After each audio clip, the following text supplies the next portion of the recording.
ये मेक्सिको है, जहाँ पर दुनिया में सबसे ज्यादा कोक पी जाती है। 800 लीटर कोक हर साल एक इंसान यहाँ पीता है, यानी इस टैंक जितनी कोक हर एक साल। यहाँ कोक इनके कल्चर में इतनी घुस चुकी है कि ये एक बुरा इंसान जिसे टाइप 2 डायबिटीज है, वो इस औरत के पास आया है ताकि ये औरत इसके ठीक होने के लिए भगवान से पूजा कर सके। और ये औरत भगवान को कोक चढ़ाती है और पूजा के बाद इस आदमी को प्रसाद के लिए कोक देती है, ये बोलकर कि इससे ये इंसान ठीक हो जाएगा। जबकि इतनी ज्यादा स्टडीज हो चुकी है जो ये प्रूव करती है कि मेक्सिको में मैक्सिमम लोगों को टाइप 2 डायबिटीज इन शुगरी ड्रिंक की वजह से है। ये सब जानते हुए भी मेक्सिको गवर्नमेंट कुछ नहीं कर पा रही है, क्योंकि कोका कोला का पॉलिटिकल इन्फ्लुएंस मेक्सिको में बहुत ज्यादा है और यहाँ पर पानी कम और कोक ज्यादा। अगर हम सोच रहे हैं कि हाँ, कोका कोला मेक्सिको में ये सब कर सकती है, लेकिन अपने खुद के देश अमेरिका में नहीं कर सकती, जिनका पॉलिटिकल सिस्टम स्ट्रॉन्ग है, तो हम गलत सोच रहे हैं। अगस्त 28, 1941 वर्ल्ड वॉर सेकंड के दौरान यूएस ने डिसाइड किया कि वो अपने सिटीजन को सिर्फ 907 ग्राम शुगर देगी हर महीने, क्योंकि उस टाइम पर्ल हार्बर पर जापान ने अटैक किया था और यूएस को अपना मैक्सिमम सामान अपने सोल्जर्स को देना था, ना कि सिटीजन को। अब इस डिसीजन की वजह से कोका कोला खतरे में आ गई, क्योंकि चीनी के बिना कोई कोका कोला नहीं पिएगा। बेन ओयलर्ट, जो कि अमेरिकन लॉयर थे, उन्होंने यूएस वॉर डिपार्टमेंट को कन्विंस किया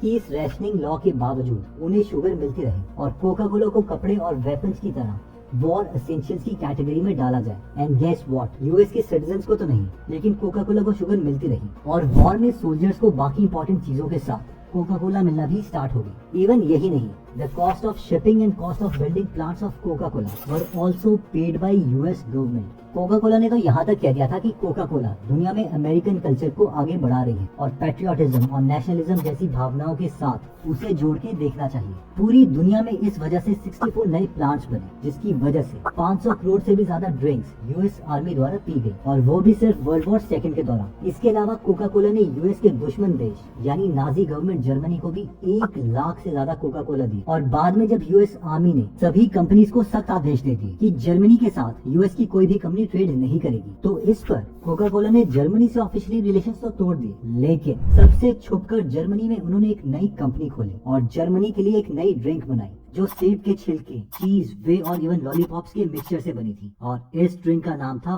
फैंटा। धीरे धीरे फैंटा जर्मनी की सबसे पी जाने वाली ड्रिंक बनी और जंग के बाद इस नई कंपनी से जो सारा प्रॉफिट था वो मेन कंपनी कोका कोला के पास गया। इतना ही नहीं, कोका कोला पर एलिगेशंस हैं कि इन्होंने कोक में डल रही कैफीन जब कम पड़ने लग गई तो कोयले से कैफीन निकाली गई। Citizen Coke, the making of Coca Cola capitalism book के ऑथर बार्ट एल्मोर लिखते हैं कि जब कोका कोला की डिमांड बढ़ने लग गई तो कोका कोला ने एक कंपनी मॉन्सेंटो के साथ डील की कि वो उन्हें कैफीन और सैक्रिन प्रोड्यूस करके देगी जो उन्हें कोक बनाने के लिए चाहिए था। जब कैफीन और सैक्रिन की डिमांड और बढ़ने लग गई तो अब मॉन्सेंटो कंपनी इस डील को नहीं खोना चाहती थी, इसलिए उन्होंने एक नया मेथड यूज किया, कैफीन को कोल तार से निकालने का। अगर आप सोचते हैं कि ये वही कोल तार है जो हम रोड में यूज करते हैं, तो आप ठीक सोच रहे हैं। अब इस कोल टार से निकली सिंथेटिक कैफीन के एक चम्मच में 28 कप जितना कैफीन था, जिससे इंस्टेंट एनर्जी तो मिलती है, लेकिन ये वजह बनती है एंजाइटी और हाई ब्लड प्रेशर। और इंटरेस्टिंग बात यह है कि मॉन्सेंटो वही कंपनी है जिसने एजेंट ऑरेंज बनाया था। जिन्हें नहीं पता, तो जब यूएस की वॉर वियतनाम से हो रही थी तो बहुत से यूएस सोल्जर्स इस वॉर में मारे जा रहे थे,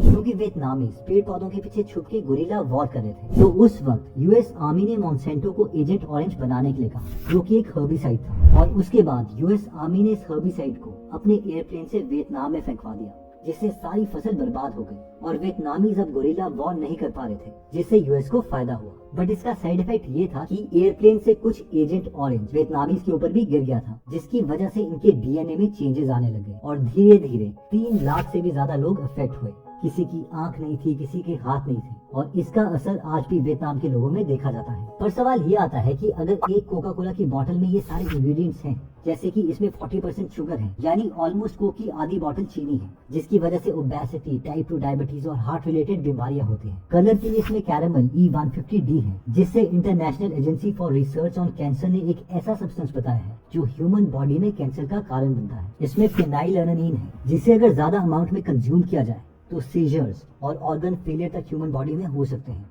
इसमें सोडियम बेंजोएट है, जो अगर विटामिन सी से मिलता है तो ये बनता है बेंजीन, और बेंजीन वही गैस है जो कि पाई जाती है पेट्रोल, पेस्टिसाइड्स और फैक्ट्री से निकलते हुए धुएं में, और ये हमारे ब्लड सेल्स पर अटैक करती है, जिसकी वजह से ये धीरे धीरे लिवर, हार्ट और किडनी को अफेक्ट करना स्टार्ट कर देती है। और कोका कोला की ऑफिशियल वेबसाइट के अकॉर्डिंग इसमें बायफिनॉल ए है। ये केमिकल कोका कोला ड्रिंक्स में नहीं, पर उनकी बॉटल्स और कैंस में पाया जाता है, जो ह्यूमन बॉडी के कांटेक्ट में आते ही फीमेल हार्मोन एस्ट्रोजन को मिमिक करता है, जिसकी वजह से अर्ली प्यूबर्टी, और मेल में इनफर्टिलिटी होती है। पर सवाल ये है कि आजकल तो इंटरनेट अवेलेबल है, लोग इंटेलिजेंट हैं, फिर भी सरकार इसे बंद क्यों नहीं कर रही है? तो इसका रीजन है कि Coca Cola 3 step formula use करती है। फर्स्ट है political influence and press manipulation. Mexico में एक इंसान है विसेंटे फॉक्स, जिन्होंने अपना करियर स्टार्ट किया था कोका कोला के डिलीवरी बॉय की तरह, और इवेंचुअली वो प्रमोट होते गए और कोका कोला के मेक्सिको डिपार्टमेंट के हेड बने। और अब हुआ ये कि बाद में ये मेक्सिको के प्रेसिडेंट बन गए, और प्रेसिडेंट बनने के बाद मेक्सिको में कोक बनाने के लिए कोका कोला को पानी की जरूरत पड़ी, तो इनकी गवर्नमेंट ने इन्हें 23 वाटर सप्लाईज यूज करने की परमिशन दे दी। इतना ही नहीं, इस अग्रीमेंट के बाद मेक्सिको में एक प्रोग्राम चलाया गया जिसके अकॉर्डिंग अगर कोई कंपनी लैंड लेती है तो उसमें आ रही सारी नदियां, वाटर बॉडीज भी उन्हीं की होगी, जिसकी वजह से कोका कोला के पास ये भी राइट आ गया था कि वो 8 वाटर बॉडीज में अपना कंपनी का सारा कचरा डाल सकती है। इसकी वजह से आज मेक्सिको के चियापस शहर में पानी इतना गंदा हो गया है कि लोग टैप वाटर यूज नहीं करते। इस पानी में बहुत कचरा है और ई कोलाई जैसे बैक्टीरिया पाए जाते हैं, इसलिए लोग वहाँ पर कोका कोला ही पीना पसंद करते हैं, क्योंकि वहाँ पर कोका कोला की बोतल पानी के मुकाबले ज्यादा आसानी से मिल जाती है। जब कोका कोला के ऊपर काफी सारी रिसर्चेस होने लगे कि इनके ड्रिंक्स पी के लोगों को काफी बीमारियां हो रही हैं, तो इन्होंने GEBN यानी ग्लोबल एनर्जी बैलेंस नेटवर्क को हेविली फंड करना स्टार्ट कर दिया। इस ऑर्गेनाइजेशन का मेन काम था कि वो ओबेसिटी के ऊपर रिसर्च करे और ये प्रूव करे कि ये सारी बीमारियां खाने की वजह से नहीं बल्कि एक्सरसाइज ना करने की वजह से हो रही हैं। फॉर एग्जांपल, ये एक रिसर्च पेपर है, what is causing world wide rise in body weight, जिसमें लिखा है कि लोगों का वेट इसलिए इंक्रीज हो रहा है क्योंकि वो सुस्त हो रहे हैं और एक्सरसाइज नहीं कर रहे। साथ में हम ये भी देख सकते हैं कि इसमें लिखा है कि इस रिसर्च की main funding Coca Cola company से आई है। इसके अलावा 2002 में दिल्ली में सेंटर साइंस एंड एनवायरनमेंट में जब कोका कोला के ऊपर रिसर्च करी गई तो उसमें पेस्टिसाइड्स पाए गए जो इतने हार्मफुल हैं कि वो बर्थ डिफेक्ट और इवन कैंसर तक कर सकते हैं। लेकिन बाद में कोका कोला ने नीदरलैंड की TNO nutrition and food research lab में इंडिया की कोक के सैंपल्स भेजे और इस रिसर्च लैब ने सर्टिफाई किया कि ये सारी कोल्ड ड्रिंक्स बिल्कुल सेफ है और इसमें कोई पेस्टिसाइड्स नहीं है। कोका कोला का जीतने का सेकंड सीक्रेट है एक्सट्रीम मार्केटिंग। कोका कोला का शुरुआत से बस एक मानना है कि उन्हें प्रोडक्ट्स नहीं एक इमोशन बेचना है, और इसी वजह से वो हमेशा ऐसे आइडियाज के साथ आते हैं जो उनके कस्टमर्स को उनके साथ इमोशनली जोड़ दे। चाहे फिर कोक को दिवाली के इमोशंस के साथ जोड़ना हो या पब्लिक प्लेसेस में लगाई वेंडिंग मशीन्स जो फ्री कोक देती है उन्हें हक करने पर, या फिर इंडिया में रन किया गया उनका सबसे फेमस कैंपेन जो हमें आज भी याद है, ठंडा मतलब कोका कोला, जिसका मकसद था इंडिया के हर घर में सबकॉन्शियसली ठंडे वर्ड को कोका कोला के साथ जोड़ना, ताकि जब भी कोई बोले आप ठंडा लेंगे या गर्म, तो अगर वो ठंडा बोले